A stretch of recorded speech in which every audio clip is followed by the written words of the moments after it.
হিন্দু ধর্মে গুরুত্বপূর্ণ উৎসবগুলির মধ্যে অন্যতম নাগপঞ্চমী। এই দিন ভগবান শিবের প্রিয় নাগ দেবতার পুজো করার প্রথা রয়েছে।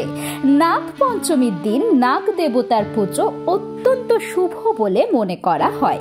নাগ দেবতাকে তুষ্ট করার জন্য নানা প্রতিকার মেনে চলতে হয়।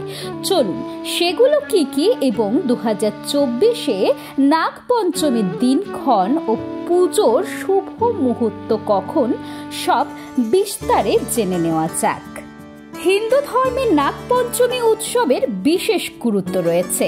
নাগপঞ্চমী শ্রাবণ মাসে পালন করা হয়। শ্রাবণ মাস ভগবান শিব এবং নাগ দেবতার পুজোর জন্য অত্যন্ত শুভ এবং সব থেকে উত্তম বলে মনে করা হয়। নাগপঞ্চমীর দিন নাগ দেবতাকে দুধ অর্পণ করা হয় এবং বিধি মেনে নিষ্ঠা ভরে তারপর তার পুজো করা হয়। শাস্ত্র মতে নাগপঞ্চমীর দিনে নাগ দেবতার পুজো করলে যাদের রাশিতে সর্পদোষ রয়েছে তারা সেই দোষ থেকে মুক্তি পায়। শুধু তাই নয়, বলা হয় নাগপঞ্চমীর দিন যে ব্যক্তি নাগ দেবতার পুজো করবে তার কখনো সাপের কামড়ে মৃত্যু হবে না। প্রত্যেক বছর শ্রাবণ মাসে শুক্লপক্ষের পঞ্চমী তিথিতে নাগপঞ্চমী পালন করা হয়। নাগপঞ্চমী উৎসব প্রত্যেক বছরই শ্রাবণ মাসে পালন করা হয়। এই বছর 2024-এ নাগপঞ্চমী আগামী 9 আগস্ট শুক্রবার পালন করা হবে। এই বিশেষ দিনে নাগ দেবতার পুজো করলে সাপে কামড়ানো যেমন আটকানো যায়, একই সঙ্গে জীবনের একাধিক সমস্যার হাত থেকে রেহাই মেলে। নাগপঞ্চমী 2024-এ 9 আগস্টে সকাল 5টা থেকে 8টা পর্যন্ত থাকবে।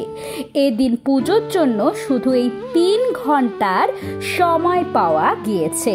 এই সময় যদি নাগপঞ্চমীর পুজো সেরে ফেলা যায় তা খুবই উপকারী এবং মঙ্গলময় হয়। চলুন জেনে নেওয়া যাক নাগপঞ্চমীর পুজোর বিধি কি। নাগপঞ্চমী ব্রতর দেবতা 8 নাগকে মানা হয়। এই দিন অনন্ত, বাসুকী, পদ্ম, তক্ষক, কুলির, কর্কট এবং শঙ্খ এই 8টি নাগের পুজো করা হয়। চতুর্থীর দিন এক বেলা খেয়ে পঞ্চমীর ব্রত শেষ করে ওই দিন বিকেলে খাবার খান। পুজোর জন্য কাঠের ছোট অংশের ওপর মাটি দিয়ে সাপের প্রতিমা তৈরি করতে পারেন এবং মূর্তি বা ছবি রাখতে পারেন। এরপর হলুদ, লাল সিঁদুর, চাল ও ফুল দিয়ে নাগ দেবতার পুজো করুন।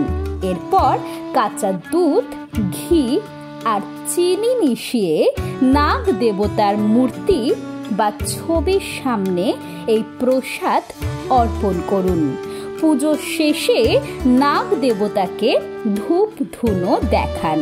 চাইলে এই দিন আপনি সাপুড়েদের সামান্য কিছু দক্ষিণা দিয়ে পুজোর এই দুধ সাপকে খাওয়াতে পারেন। পুজো শেষে নাগপঞ্চমীর কথা অবশ্যই শুনুন। তবে চলুন হিন্দু ধর্মে নাগপঞ্চমী কেন এত গুরুত্বপূর্ণ তা জেনে নেওয়া যাক।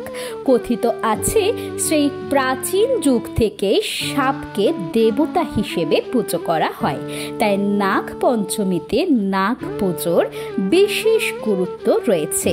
এর পাশাপাশি এই চিন্তাধারাও খুবই প্রচলিত যে নাগপঞ্চমীর দিন যদি নাগ দেবতাকে ভক্তি ভরে পুজো করা যায় তাহলে সর্পদংশনের সম্ভাবনা থাকে না। এর পাশাপাশি মনে করা হয় এদিন নাগ দেবতাকে দুধ দিয়ে স্নান করিয়ে তারপর পুজো করে তারপর তাকে দুধ খাওয়ানো হয়, তাহলে অক্ষয় পুণ্য প্রাপ্তি হয়। অনেকে আবার এই দিন ঘরের সামনে প্রবেশের পথে সাপের মূর্তি বানিয়ে এক কোণে রেখে দেন। এর ফলে ওই বাড়িতে আর সাপ ঢোকে না। নাগপঞ্চমী আসলে কি তা কি জানেন? হিন্দু পুরাণ অনুসারে ভগবান ব্রহ্মার পুত্র ঋষি কশ্যপের 4 জন স্ত্রী ছিল। বিশ্বাস অনুসারে প্রথম স্ত্রী দেবতাদের জন্ম দিয়েছিল, দ্বিতীয়টি গুরুকে পুনরুৎপত্তি করেছিলেন এবং চতুর্থটি দৈত্য অর্থাৎ দানবদের পৃথিবীতে এনেছিলেন। যাই হোক, তৃতীয় জন হল কদ্রু, যারা নাগ বংশের সাথে সম্পর্কিত। তিনি নাগদের সৃষ্টি করেছিলেন। পুরাণ অনুসারে সাপ 2 প্রকার, এক দিব্য, 2 ভৌম। দিব্য সাপগুলি হল বাসুকি, তক্ষক ইত্যাদি। এগুলোকে পৃথিবীর ভার বহনকারী হিসেবে বিবেচনা করা হয় এবং বিশ্বাস করা হয় যে আগুনের মতো এরা দীপ্তিময়।